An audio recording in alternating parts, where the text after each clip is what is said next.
আসসালামু আলাইকুম। কাদের কেন কানাডায়?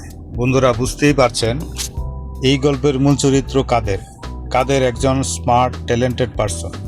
আর তাই তো সে সিঙ্গাপুরে এসেই ভাবতে লাগলো তার কর্মজীবন কিভাবে আপগ্রেড করবে।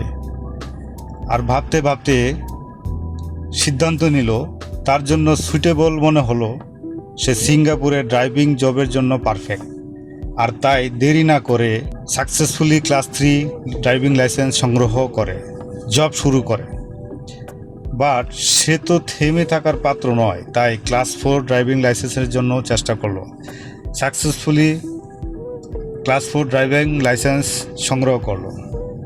আর আপনাদের বলে রাখি, এর মাঝখানে তার কলিগের মাধ্যমে কানাডা ভিসার জন্য চেষ্টা করছিল। জাস্ট এরকম যে ঢিল মারলাম, লাগলে লাগলো আর না লাগলে সমস্যা নাই। আসলে বৈধ পথে সিঙ্গাপুর থেকে ইউরোপ কান্ট্রিতে যাওয়া কিছুটা সহজ।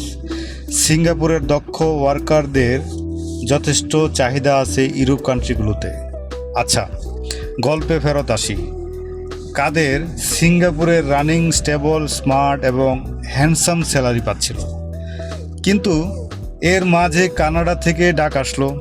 এখন কাদের ভাবতে লাগলো কানাডা যাবে নাকি সিঙ্গাপুরে থাকবে। কিন্তু তার আশেপাশে তার শুভাকাঙ্ক্ষী, তার আত্মীয় স্বজনের পরামর্শে কানাডা যাওয়ার জন্য চুজ করলো। আবার আপনারা ভাববেন না ফ্রি কানাডা যাচ্ছে, মোটা অঙ্কের ডলার খরচ করে কানাডাতে গেল। কিন্তু কাদের ড্রিমের সাথে বাস্তবতার কোনো মিল পেল না। আর তার ভিসা গ্রেড অনুযায়ী সহজে ভালো অবস্থানে যাওয়া সম্ভব ছিল না। স্যালারি অলমোস্ট সিঙ্গাপুরের সাথে কম্পেয়ার করলে সমান, বা কখনো সিঙ্গাপুরের থেকে কম স্যালারি আসছিল। কাদেরের মন খারাপ, কিছুটা ডিপ্রেশনে চলে গেল। যাক বন্ধুরা, গল্প ছোট করার স্বার্থে কিছু অংশ স্কিপ করছি। তো বন্ধুরা, কাদের এখন সিদ্ধান্ত নিচ্ছে কানাডা থেকে সিঙ্গাপুরে আবার ফেরত আসার জন্য।